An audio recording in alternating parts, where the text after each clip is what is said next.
Hi, I'm Dr. Salil Khandwala, and today we shall be talking about the role of pelvic floor therapy to improve several of the pelvic floor dysfunction problems.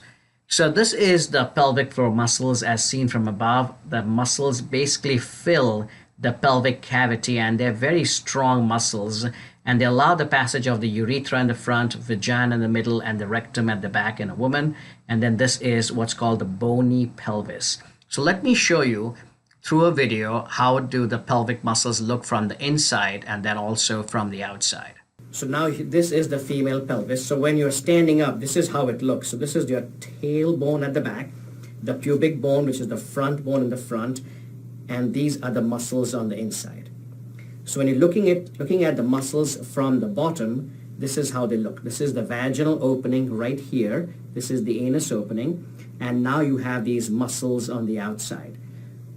When we are doing the pelvic muscle exercises, so let me again go on the inside. So flip this over again and show you the inside. So you see these muscles are called the pelvic floor muscles. And that's what you squeeze when you're tightening your muscles. So when you're doing it from the outside, this is how it looks. So when you're tightening these muscles, you're tightening this muscle area, so completely tightening around the anal sphincter. So this is the anus, the sphincter muscle is here. So you're squeezing that muscle around and also the sphincter. Plus you're squeezing the muscles around the urethra and tightening this area also. That is what we do when we're doing Kegel exercises. So when we tell our patients at pelvic floor therapy to contract, they're contracting these muscles here and tightening this. That's why when I put my finger inside the vagina, you can feel the tightness of my finger as I showed you in a previous slide. And when we do the pelvic floor therapy, by putting a probe inside the vaginal opening, we are actually stimulating these muscles to get stronger. And when these core or the pelvic muscles get stronger, they help with urinary leakage and also with bowel leakage. Now that we have seen what the pelvic muscles look like, let us see what are the different conditions that we deal with that could help or could be helped by pelvic floor therapy. So stress incontinence happens when the tissue supports of the urethra have weakened, and that's why the urethra tends to fall back. And that could be because the ligaments that are attached to the side wall have torn or the muscle itself has weakened, like in this case. So when that happens, the urethra can fall or the vagina can fall out and cause prolapse. So the goal is that these muscles that are there, the pelvic muscles, how can we strengthen and tighten them to help with these conditions? Our practice also is a yoga therapy center, and I'm certified in yoga, and we teach yoga therapy for different pelvic floor conditions. So the yoga, for example, this is called Setu Bandhasana or a bridge pose, or this is called Baddha Konasana or bound angle pose. And these focus on the pelvic floor. At the same time, when you're sitting straight with your eyes closed, you're focusing on the different parts of the pelvic floor. So you can actually engage one and then the other. The front are different locks of the mudras. It's called the Vajroli mudra, and the anal sphincter contraction is called the Ashwini mudra. When we're doing an exam, we will know whether the muscles are contracting or not. So what I would do is I do an examination and then have you squeeze on my finger. So then I can see how well are you contracting your muscles. And then we gauge that contraction based on a score. And depending upon the score from 0 to 5, we can then determine whether is there any movement? Is it just a flicker? Can you hold a little bit? Can you hold very well? And can you hold against the pressure of my fingers? So based upon that, we can tell you, okay, well, this is the score of the Kegel squeeze. And guess what we find? Are women really squeezing the correct muscles? 1/3 of the women are just pushing, 1/3 are actually doing nothing. Nothing is really happening to the muscles. And 1/3 are actually squeezing the muscles. So 1/3 are doing it right. So remember, 1/3 are doing it wrong, 1/3 are doing nothing, and 1/3 are doing it right. But of the right, only 1/4 of them are squeezing it really strong. 1/4 are okay, but they cannot hold on to the squeeze. 1/4 are just showing barely a flicker, and remaining 25 to 30% have just weakness of the squeeze. It's like barely a squeeze. So really, only 1 in 10 women are actually getting it right, or 1 in 10 even men also. So what we do is based upon our score, if the score is good and a muscle tone is squeeze is good, then we will tell you to do this on your own. So you do 8 squeezes at a time, 8 seconds per squeeze, and you do 3 to 4 times in a day. All in all, you just need like 4 minutes in the entire day. That's all. So if you do this, and you must do this for the rest of the life, it's like any exercise. If you want to keep those muscles strong, you must do it routinely. And to keep it easy, just do it with a fixed activity. In the morning, you're drinking a cup of coffee or tea or milk.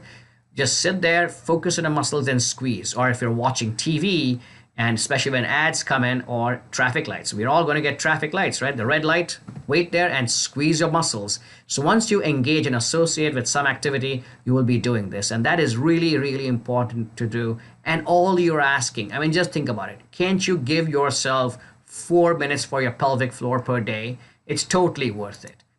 If on the other hand, if the score is poor and a muscle is not doing well, then we will not have you do it because it's not happening. Or if you're pushing, then absolutely not, because you are hurting yourself. You're doing the opposite. Then we would do what is called pelvic floor muscle stimulation with biofeedback and e-stim. Until then, you would avoid heavy lifting and straining out a bowel movement. Let's go a little bit about the muscle physiology. So when you look at this red muscle, it has a lot of mitochondria, and this is the type 1 or the slow twitch muscle, which is the main muscle of the pelvic floor. It helps with the constant tone of the muscle. So it's almost like a neck muscles. Our neck muscles are contracting all the time, so our head doesn't fall, it's sitting up, and that is why that's the slow twitch or a constantly contracting muscle, and the same of the pelvic floor. So that constantly they're contracting in the pelvic floor, they're high energy, and they can sustain or hold a contraction. The type 2 are the fast twitch muscles. So this is also in the pelvic floor, but they only are active when you have a sudden squeeze. So like a cheetah or like a leopard, they can run fast but short bursts, then they get tired. So they can help with sudden contraction, but they cannot sustain a contraction. So it's a short burst, and they call white muscle. So we look at a motor unit in muscle physiology. It's the nerve or an electrical impulse which is supplying a group of muscle fibers. That's a motor unit. So what this does, the pelvic floor therapy does, it recruits more of these motor units and making them even more active. So more motor units are recruited, muscle contracts as one synchronously, and they're stronger, both type 1 and type 2 muscles. So we work on the quick flick, which is the type 2 muscles, and also the basic core muscles. And then patient begins to understand what she needs to do as she feels it. So when we are putting a probe inside the vagina and stimulating the muscles, she realizes a little different sensation, a little vibration sensation, and she realizes and understands what she needs to do to tighten those muscles. We look at a couple of features on the pelvic floor therapy machine. One is called the amplitude, which is the intensity of the stimulation, and frequency, which is how many pulses per second. And the intensity should be high enough but not painful. And the frequency varies. What do we need? Do we need for urgency leakage, whether it's stress leakage, whether it's bladder pain, or whether it's for retention? Then there are 2 types of stimulation. One is a continuous, that means constant stimulation, or one is a stimulation on, then it's off for a few seconds, then it's back on and back off. And the cyclical stimulation is for strengthening the muscles. If the muscles are too tight, for example, patients who have significant constipation and they cannot release or relax the sphincter muscles, then continuous stimulation may be required to fatigue those muscles. So we use a machine this is stimulation, and you can see this is a cyclical stimulation. It's on, now it's off, it's back on, and it's off. If there's a continuous stimulation, that'll be all the time green. Then before that, we have the patient's squeeze. You can see here she's squeeze, relax. And now she's squeeze. I can see this time she's holding better than what she could hear. Now she's holding even better, and now she's holding even more forcefully, as you can see. But see what is happening as time goes by. So this pink line, that's your belly wall. We don't want anything else to contract, just the pelvic floor. But as it starts contracting, maybe the belly also sort of comes in the way, and even the belly is contracting. So we want this to be quiet and only this blue thing to go up and down. So it's done in the office. It's once a week for about 4 to 6 weeks. It lasts about 30 to 45 minutes, the session. There's no discomfort or pain. And the different indications are the urine leakage, whether it's coughing leakage or urgency leakage, the vertigo problem, any discomfort in the pelvic area, the pelvic muscle spasm, whether it's bladder pain syndrome, which is essentially a combination of these two, muscle spasms, as I told you, when the muscle doesn't relax, and urinary retention, where she's not emptying. So remember, if you want to enjoy the water and have fun in the water and not have any leakage issues, then you want to make sure that if this is the fascial hammock of muscles, which is going from sidewall to sidewall, you want to make sure your muscles are strong.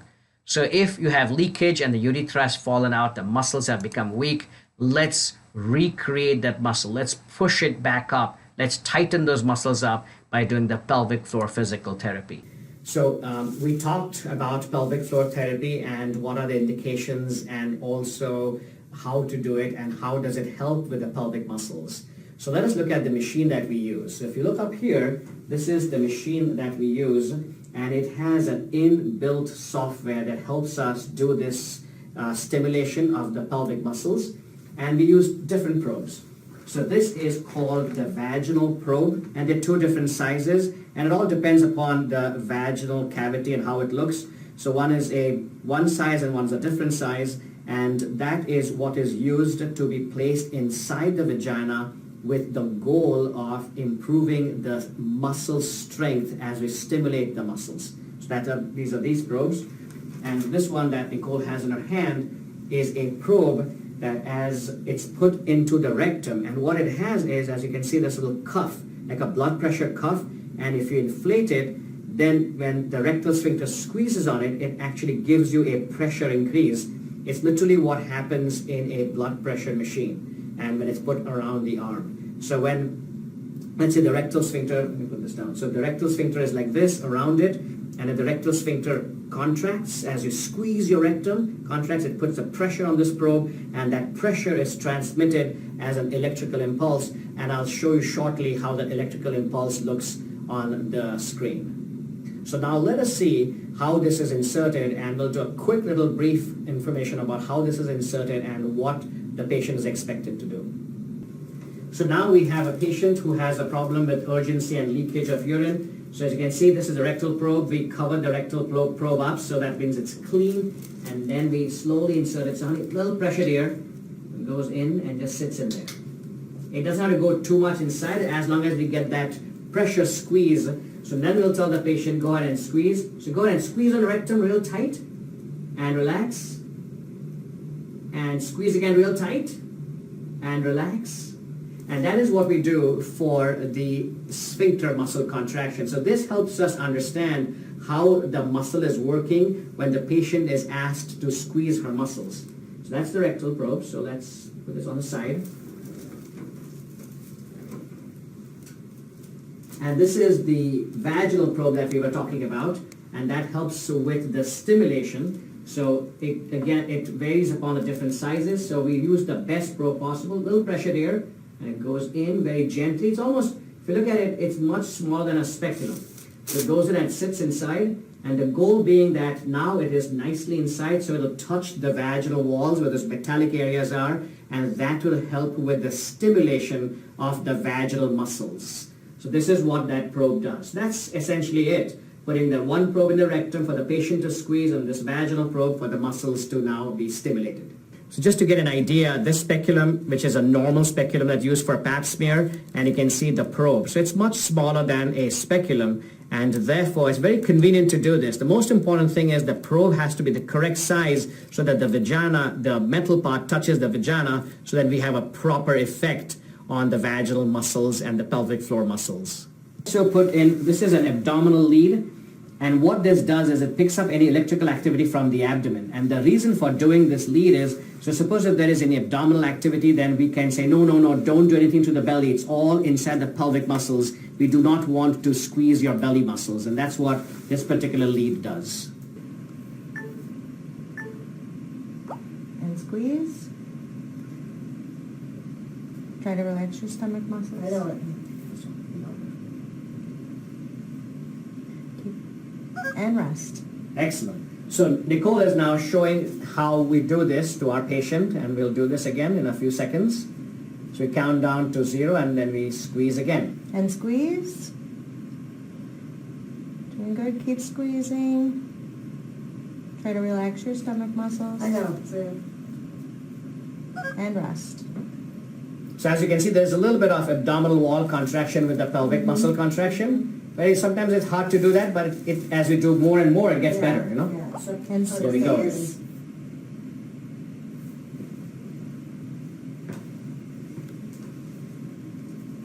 Doing good. Beautiful.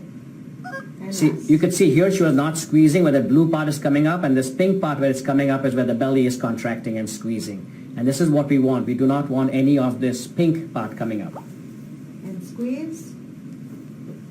Very nice. You can see this clearly she squeezed here, and then after some time there's a little bit of that. Very good. And rest.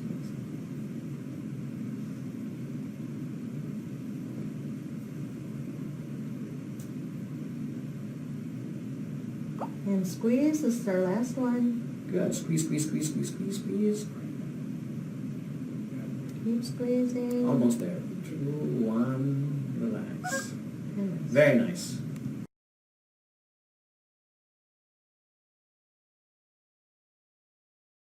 So basically now, feeling it now, but it doesn't hurt. so we started increasing the stimulation slowly and keep going up on the stimulation as can be seen in this number right here. No, it's and not on there. sorry, oh, it's not Not there. coming. No. Okay, so as we are increasing the stimulation, as you can see this graph just going up, and we're doing that until the patient feels just slight discomfort and we back off a little.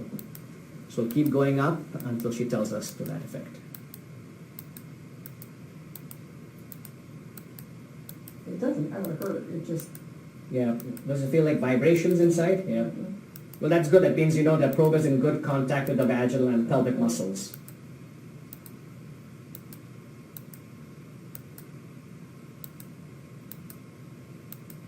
All right, maybe there. Okay, perfect. So what we do is there are two ways of doing this. Either we do a continuous stimulation like what I talked in my video previously, or we do what is called a phasic, where it's on and off, and you'll see that happen. So for example, now it's gone, and now it comes up.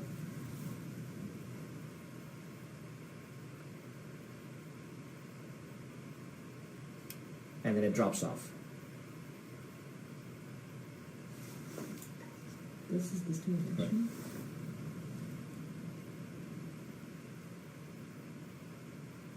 You feel that stimulation right now? Mm-hmm. And now you don't feel it anymore, right? Right now you're not feeling anything, correct? Correct. So what this is recording is the baseline muscle tone. This was a stimulation. This was artificial by the electrical stimulation. This is our baseline tone.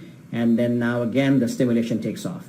What we want to make sure is that, so this is by the electrical stimulation. What we want to make sure is that this baseline tone remains as is. We do not want to fatigue the muscles where the tone really drops down. Only in some cases we may do that where the muscle is too tight.